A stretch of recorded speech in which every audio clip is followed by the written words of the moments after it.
Hear all the time about women being denied access to positions of power, and that's the consequence of prejudice and oppression. It's like, yeah, everything is caused by the same thing first, right? You have got one causal principle, wonderful, now you're a philosopher. You can figure out everything with it. It's like the law firms cannot keep their women in their 30s. They cannot keep them, the big law firms. They all leave. Why? Because the women hit 30, they're brilliant, conscientious, intelligent, they were deadly in high school, deadly in university, they nailed law school, they whipped through their articling, they made partner by the time they were 30. It was like they're in a rocket to the top position. What do they find when they get there? 80-hour work weeks, right? Because that's one of the things you want to think about. You know, you think that the people who run things are sitting at home smoking big cigars and like telling their minions what to do. It's like that's like the 1920s millionaire that's on the cover of the Monopoly game. That's no sociological analysis. I know lots of people like that, and they work all the time, from the second they wake up till the second they go to sleep. And they don't just casually work. You know, because I know some of you go to the library for 6 hours and you say, well, I studied in the library for 6 hours. Like, no, you didn't.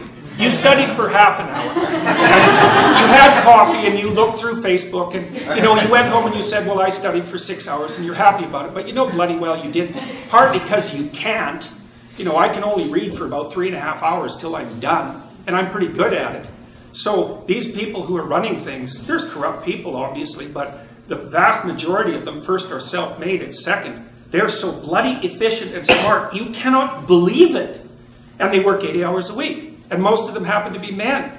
And why is that? Because there are a small number of insane men who will do nothing but work 80 hours a week. And no matter where you put them, if you put them in the middle of a forest with an axe, all they would do is run around chopping down trees.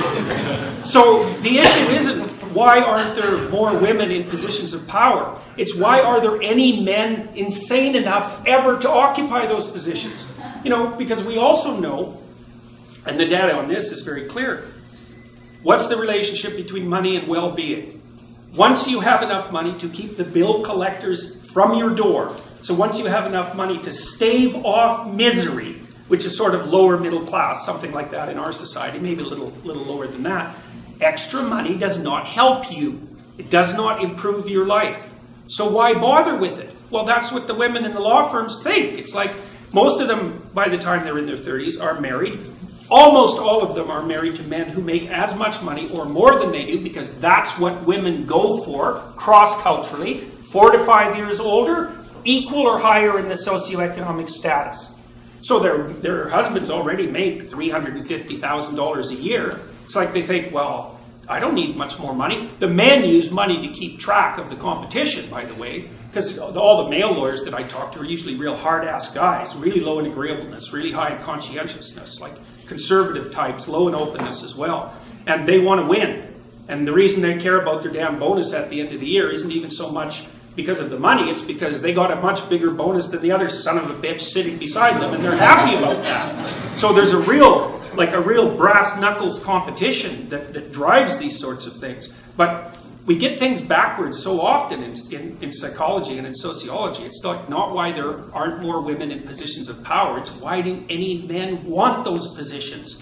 You just have no idea the amount of responsibility that comes along with that. You just imagine for a minute trying to run a billion-dollar corporation. You can't even bloody well balance your checkbook, and there's dust bunnies underneath your bed. How in the world would you ever run a billion-dollar corporation? Those things are complicated. And you have enemies, and they're trying to take you out all the time. You look at Apple and Samsung, man, they're just torturing each other in the courts nonstop. You know, if you're running a big corporation, you'll be handling 200 or 300 lawsuits at a time.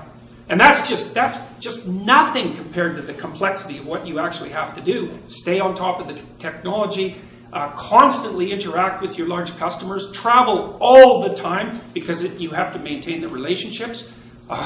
You have to regulate the politics inside the business. Believe me, it's no picnic. And you think, well, they get a lot of money. It's like, what makes you think that's such a good thing?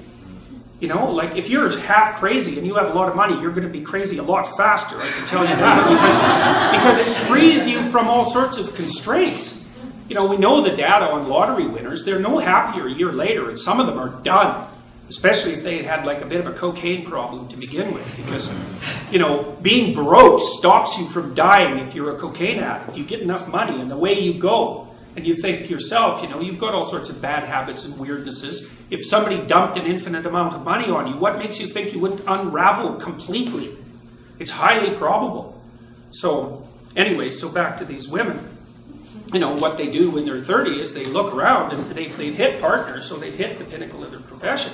They think, what the hell am I doing this for? Why would anyone in their right mind want to be woken up at 3 in the morning Sunday by their irate Japanese client who wants them to work for the next 5 hours non-stop to fix this damn problem, which is going to cost them $100 million right now? Or we'll find someone else to pay $750 an hour to fix it right now.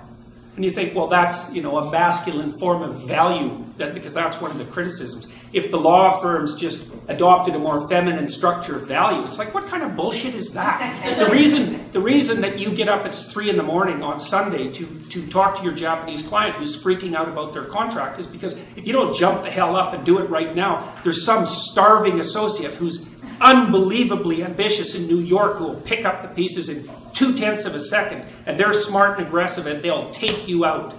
So it has nothing to do with masculine structures of value. It's all the foolish ideas.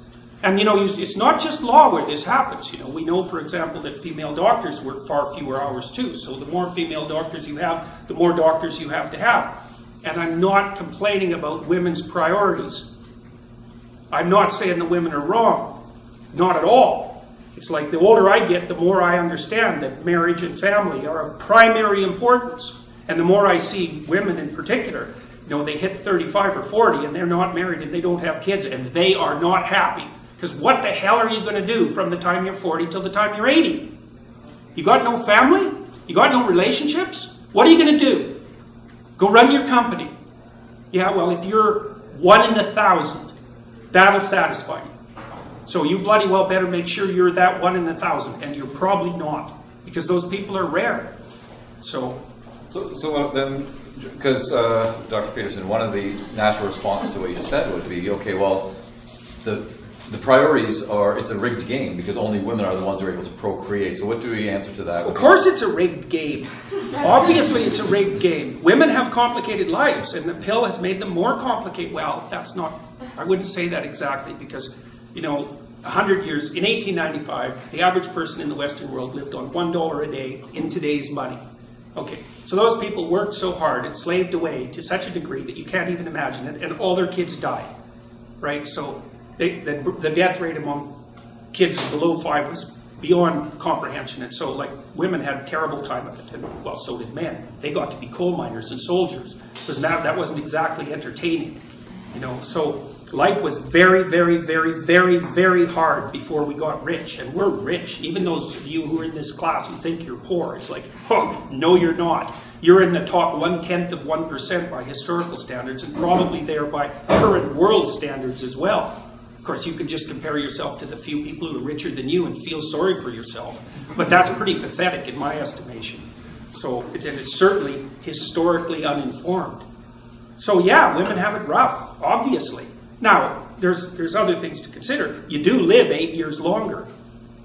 So that's not trivial. Testosterone kills men. That's basically why men die earlier. You know, and men are much more likely to be killed in dangerous jobs. They do almost all the dangerous jobs. They do almost all the outside work. And there's lots of reasons that men get paid more than women that have nothing to do with prejudice. It's because they take awful, horrible jobs, like working in the oil rigs in northern Alberta when it's bloody 40 below, and come out of that after 5 years with 2 or 3 fingers missing and all warped up, because you really want to wrestle pipe when it's 40 below and it's filthy with a bunch of ornery men who are hungover beyond belief. It's like, that's not very entertaining. So yeah, I mean, each gender, each sex has its own unfairness to deal with, but to think of that as a consequence of the social structure, it's like, come on, really? What about nature itself? And this is something that seems to be completely invisible on the left side of the political spectrum.